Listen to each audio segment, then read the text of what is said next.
Expo VR 2025. Estamos aqui no Espaço Sebrae para falar de um tema muito importante para você, empreendedor, e para você também, colaborador das empresas.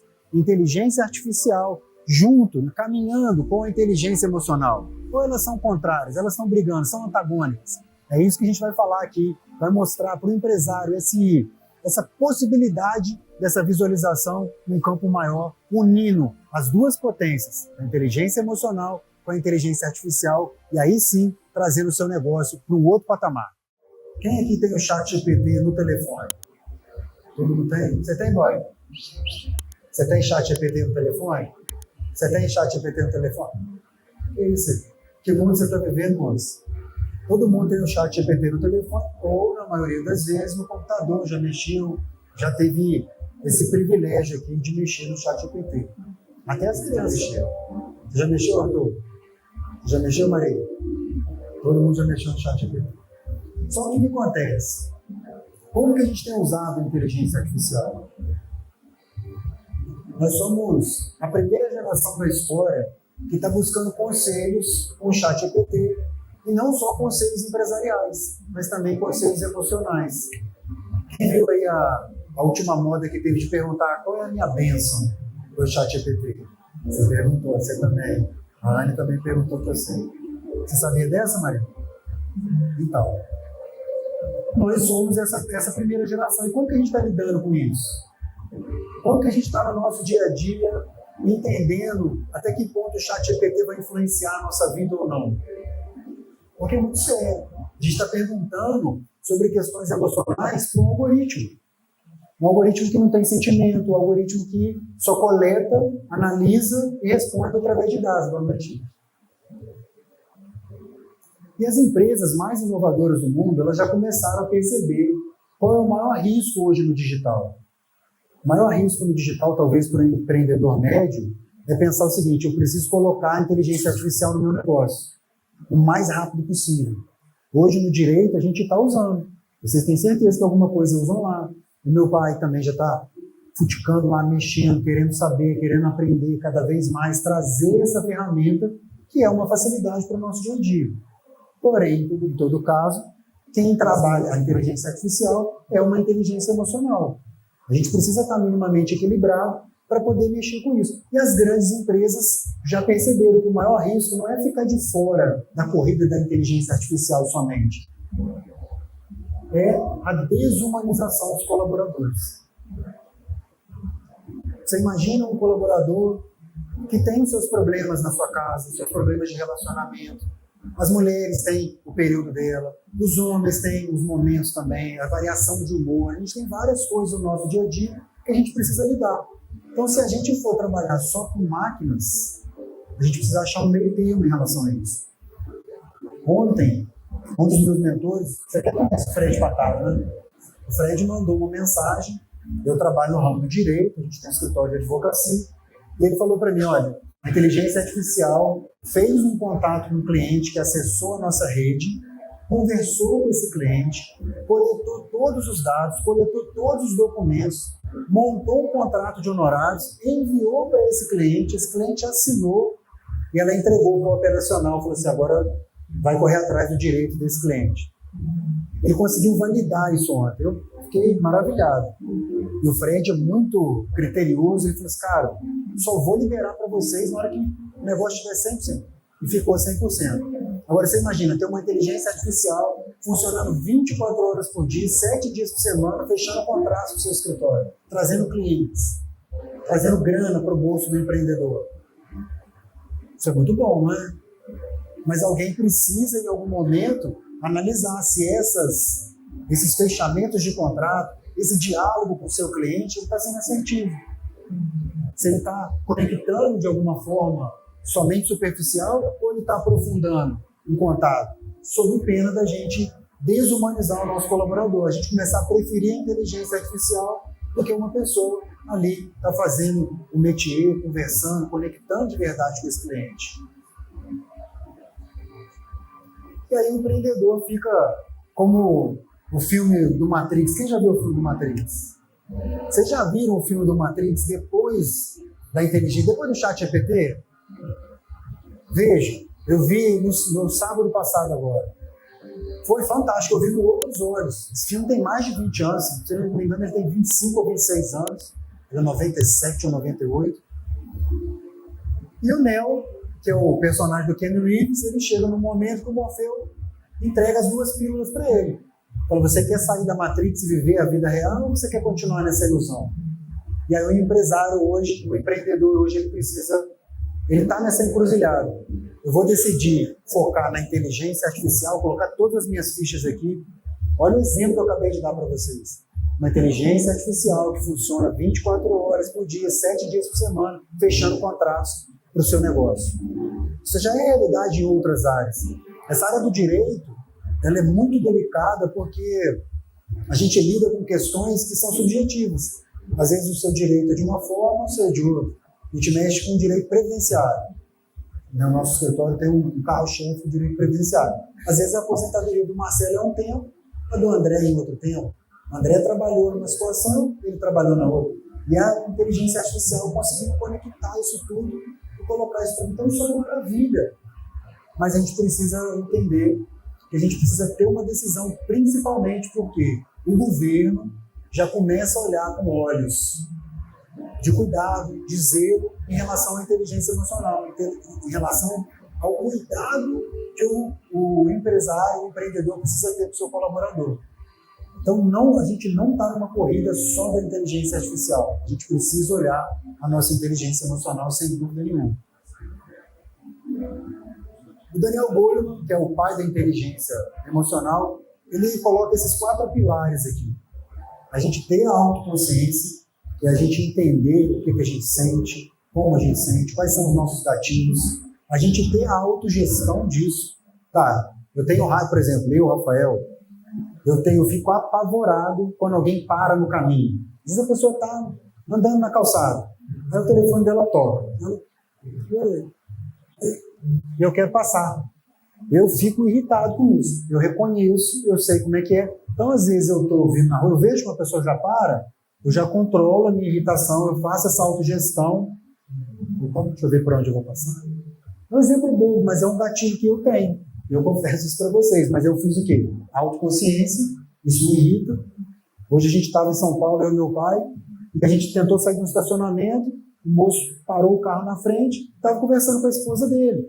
Às vezes ele ia sair para ir ao banheiro, a gente estava parado num posto. Eu falei, eles ali batendo papo e a gente querendo sair. Faz parte, são coisas do cotidiano, parece uma bobagem, mas é um gatilho para mim. Às vezes para o outro é um outro gatilho. Às vezes para o outro falar com um barulho desse é um gatilho super poderoso, o cara quer quebrar. Eu não, estou concentrado aqui porque eu estou conectado com cada um de vocês. Então cada um tem o seu gatilho, a gente precisa ter essa autoconsciência, essa autogestão, essa consciência social ou ambiental, que é o que? A empatia. A gente precisa ter empatia. E é difícil, né? Nos dias de hoje a gente tem empatia. Quem gosta às vezes de um político que não é o político que a gente gosta. Quem torce para outro time que não é o time que a gente torce. Quem hoje está frequentando uma religião que é diferente da nossa religião. São exemplos banais, né? Mas muitas das vezes a inteligência emocional ela precisa disso. E por último, essa gestão de relacionamentos. A gente precisa gerir tudo isso e trazer isso para relacionamentos, conectar com pessoas e fazer que esses contatos gerem situações produtivas na nossa vida. Não só de grana, de dinheiro, mas de conexões, de carinho.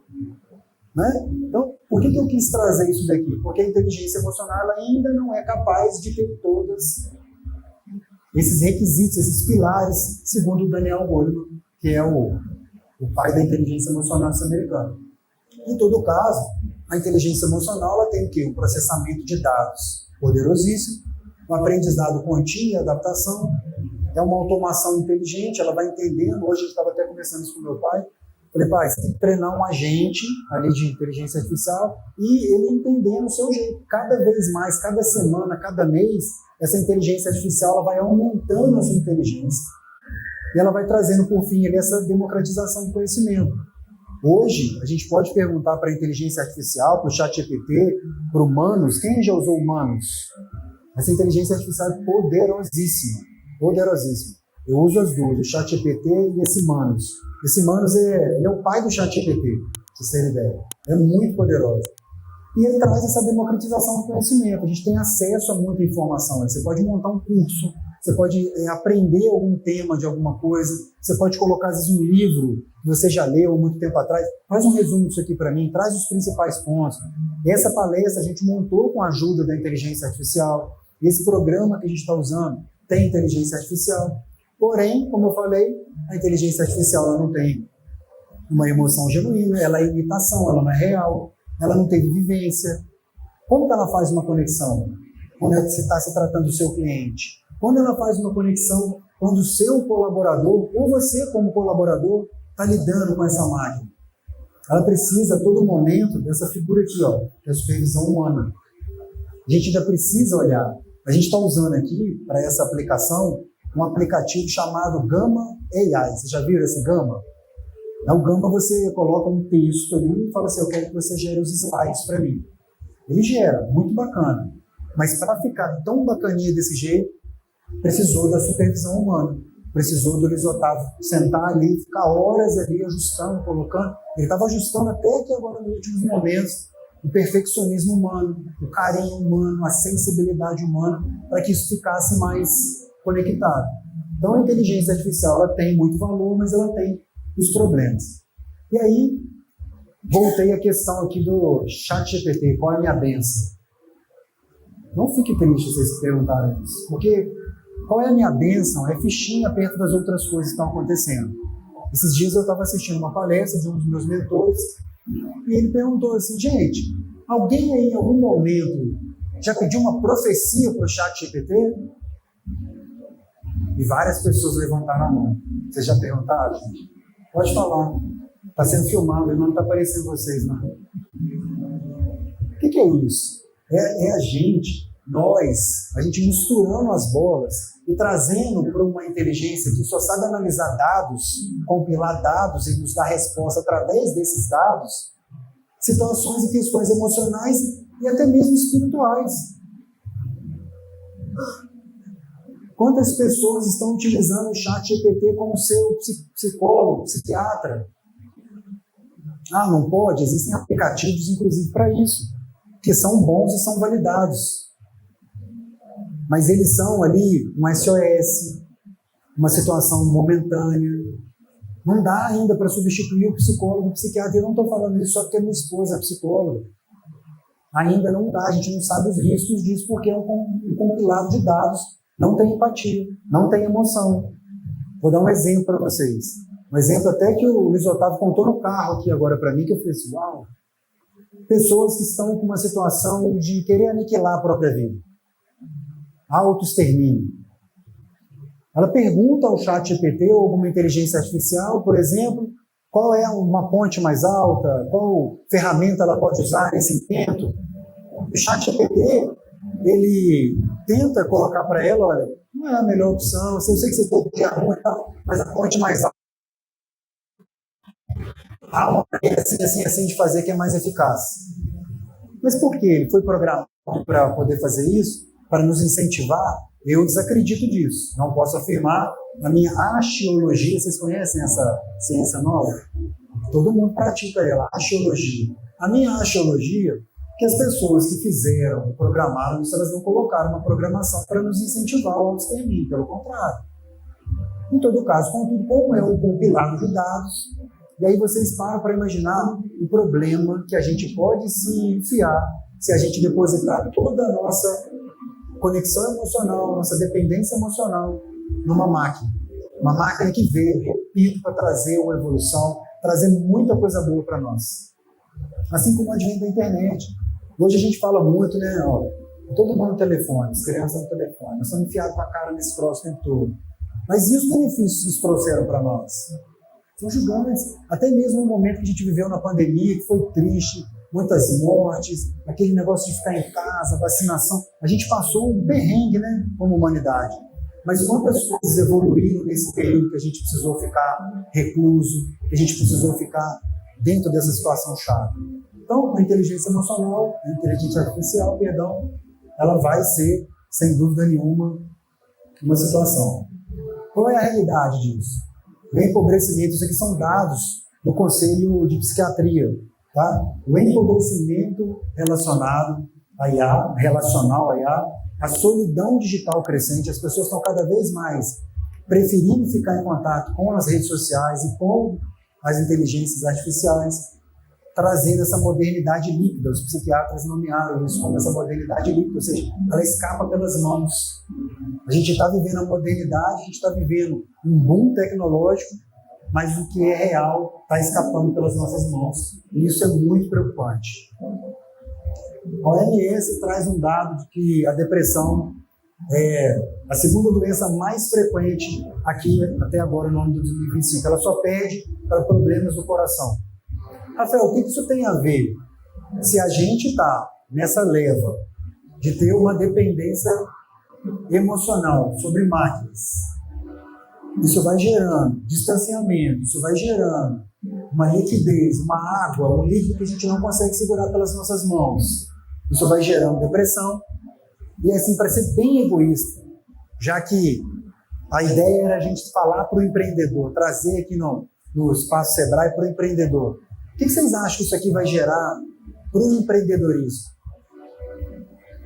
Afastamento de trabalho. E aí a pessoa que talvez está ali para supervisionar a sua máquina, que fecha contratos, que traz dinheiro para o seu negócio, ela não vai ter condição de supervisionar, porque ela vai estar afastada. Então, cada vez mais é muito importante olhar para isso, é muito importante olhar para a saúde mental. A gente não pode mais negligenciar isso. O que é NR1, para quem não sabe, rapidamente?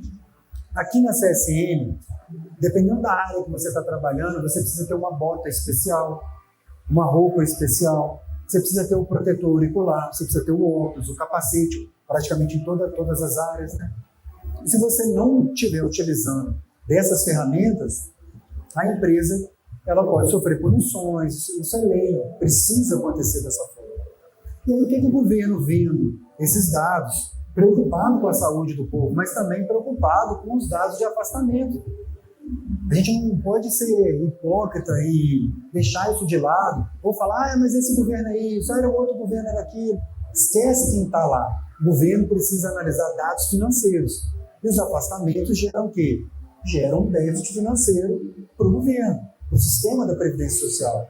Então, visualizando isso, os governos vieram promovendo as mudanças para que a NR1 trouxesse para o empresário, o empregador, a obrigação de cuidar da saúde emocional dos seus colaboradores.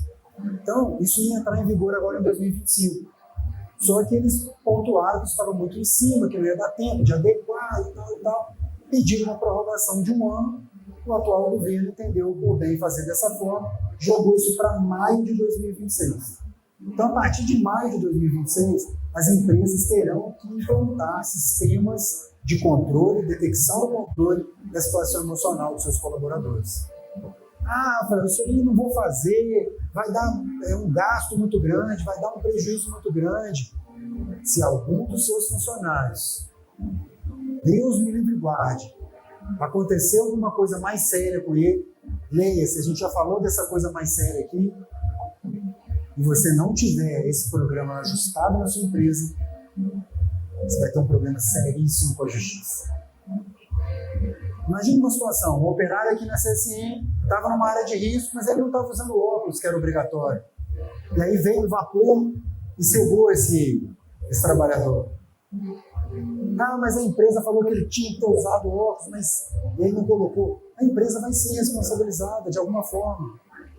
Então a saúde mental, que é uma coisa que não é tão palpável quanto um óculos, um capacete, um protetor auricular, ela vai gerar também problemas para o empreendedor. Só que o brasileiro, né? Um dos meus mentorados essa semana, ele foi receber um prêmio da QIFI lá em Balneário Camboriú. Ele fez R$2 milhões de venda. Ele chama Paulo. O Paulo trabalha com um público bariátrico. Ele só fala para bariátrico, ele passa treino de academia para bariátrico, um trabalho muito bacana. Eu nem sabia que existia isso. Você sabia? Já ouviram falar isso? Tem um mundo de pessoas necessitando de serviços especiais pós-cirurgia bariátrica. E esse cara é um fenômeno, vendeu muito, ele foi receber esse prêmio. E mesmo ele tendo feito uma evolução muito grande na mentoria com a gente, ele foi comprar a mala dele um dia antes da viagem à noite. A sorte que ele mora lá em Alphaville e tem, as coisas ficam abertas até mais tarde. Ele falou, Rafael, vídeo de última hora. Brasileiro deixa as coisas para a última hora. Mas se a gente deixar isso aqui para a última hora, a gente corre risco de ter problemas aí. E aí, Rafael, o que você propõe para a gente ir finalizando aqui? É o que eu proponho em todos os meus programas de mentoria. Seja as mentorias individuais, seja as mentorias em grupo, sejam as consultorias que a gente dá nas empresas, os treinamentos que a gente dá nas empresas. Ela é muito pautada no que o Daniel Goleman coloca e na minha vivência também, porque eu precisei passar por processos para poder entender de maneira assertiva e poderosa o que vai dar certo quando a gente fala de saúde emocional, quando a gente fala de inteligência emocional, para qualquer pessoa. A minha parte, eu descontei muito nos esportes, nos desafios. Eu passei a viver os esportes, os desafios. A gente tinha até um dos slides que apareceu algumas fotos mas não ficou bom finalmente. Falei, eu não sou importante aqui, o importante é a gente entender isso. Mas eu queria falar para vocês que isso vem da minha vivência. Eu não trouxe isso do nada. Eu fui vivendo o quê? O diagnóstico e enfrentamento. É o primeiro passo. Baseado lá no que o Daniel Goleman fala da autoconsciência. Diagnostica, coloca, olha para você, olha para o seu espelho, olha para o seu eu interior. Aonde estão os seus gatilhos? Onde estão as suas fraquezas?